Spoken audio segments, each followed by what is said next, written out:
I'm standing back so far.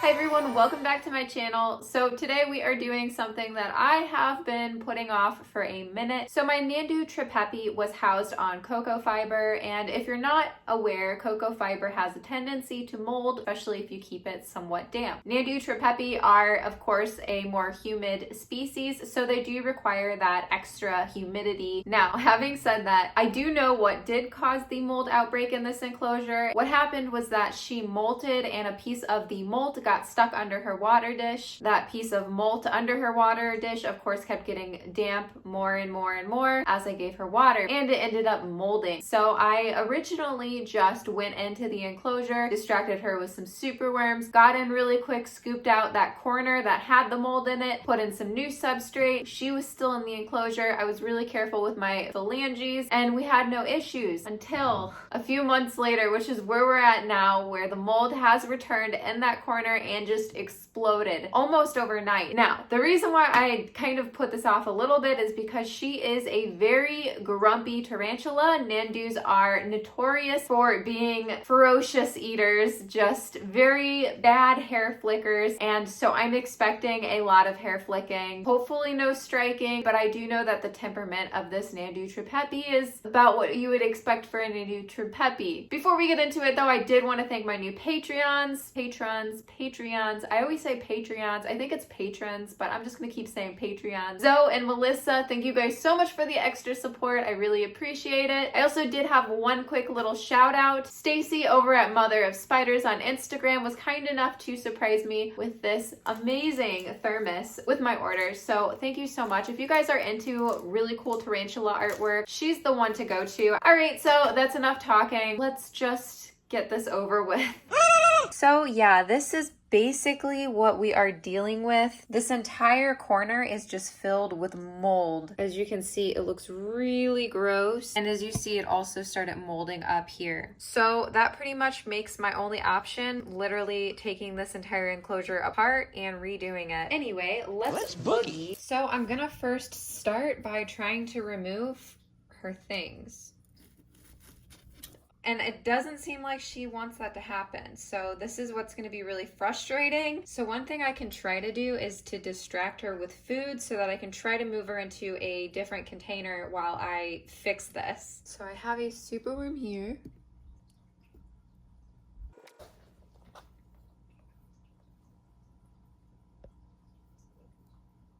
Okay, cool. There's another superworm over there. So now that I've got her distracted, got it. Now this is going to be the tricky part. I'm going to try to put this in here.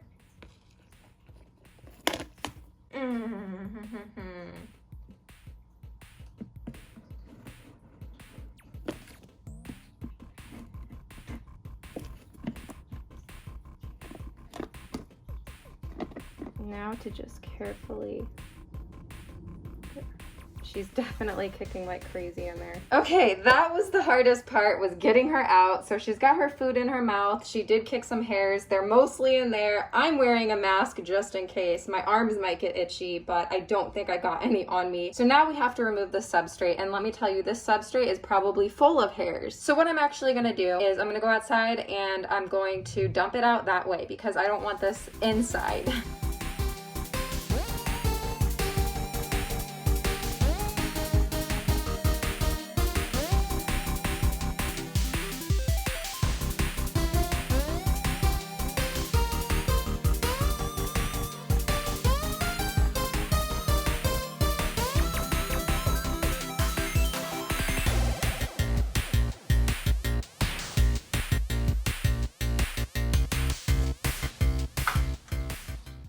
Ugh.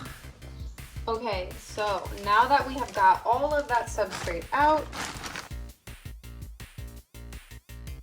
so I wiped down what I could and I removed all of the substrate. So this is the cork that was in her enclosure and it looks like this cork even is molding. So I'm gonna leave this cork out and see if I can get it to not be moldy anymore. But I did actually go grab some new cork today, which I think will do better in this enclosure anyway, because this will really give her like a nice place to hide. So I'm gonna bury it.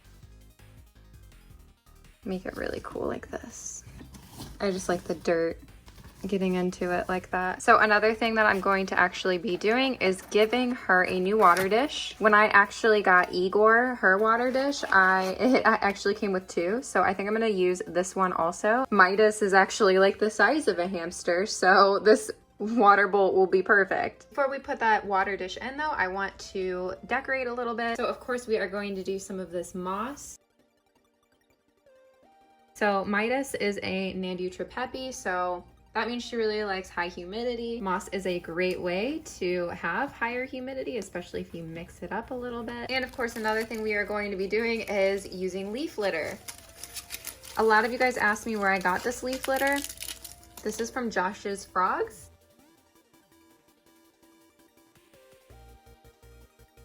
I also went to the park yesterday and I grabbed some new rocks. These both have really cool coral fossils on it, and you guys know I love rocks, so you know I had to grab them for some enclosures, and Midas is perfect.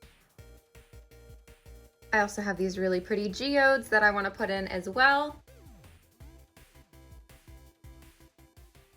All right, so it's coming along. Now all we have to do is put in the water dish.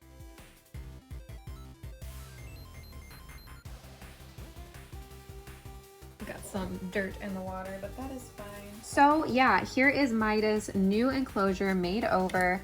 I really like it, and I think that this is much better. And the cork she had kind of outgrown, so it's really cool that I was able to find her this perfect piece for her to crawl and hide behind. Also over here she can crawl and hide behind. And yeah, I just really think it looks better. Plus the moss is gonna help keep up humidity, and the leaves should help keep away mold. And we also have really cool rocks that have fossils and crystals and just make it look pretty. Of course, I'm going to move these rocks around a bazillion times before I'm like, okay, yeah, that's how I want it. I'm gonna wipe this down a little bit more just to make it clear. Really like how this enclosure is coming out though. It looks so cool. Yeah, if you guys didn't notice, I've been really experimenting a bit more with different ways, improved ways to keep tarantulas. This is a hobby where you're like always learning and seeing what works for you. And although coconut fibers worked for me for a long time, I can't say that it works for every species very well because of the mold thing I mentioned. So I really like this jungle mix a lot more. I haven't really had any issues with it, and I like adding the moss and the leaves and everything for a more natural look, because although tarantulas don't really care, I do, so it just works out better this way. If you guys are interested in hearing more about my thoughts and Martin from Bird Spider CH, we actually have a podcast we just put out like a week ago about the best substrate to use and stuff like that. So if you're not listening to that, our podcast is called Both World Tarantulas, and it's on Spotify and Apple Music. So you can go learn more if you want. He's a very insightful person, a very scientific person. So always really good to hear his opinions. I'm definitely stalling because I am dreading putting Midas back in here. All right, let's try to get this over with. Already kicking hairs. Okay, perfect, perfect. Maybe it'd be better.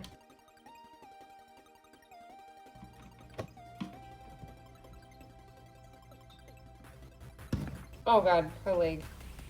Still kicking.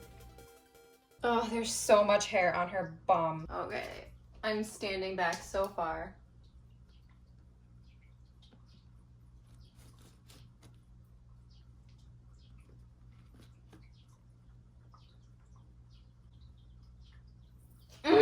Definitely not what I like at all.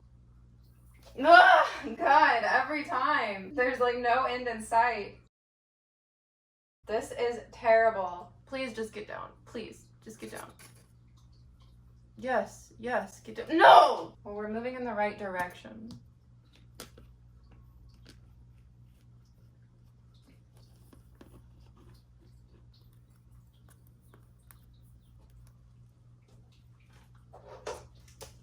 Right.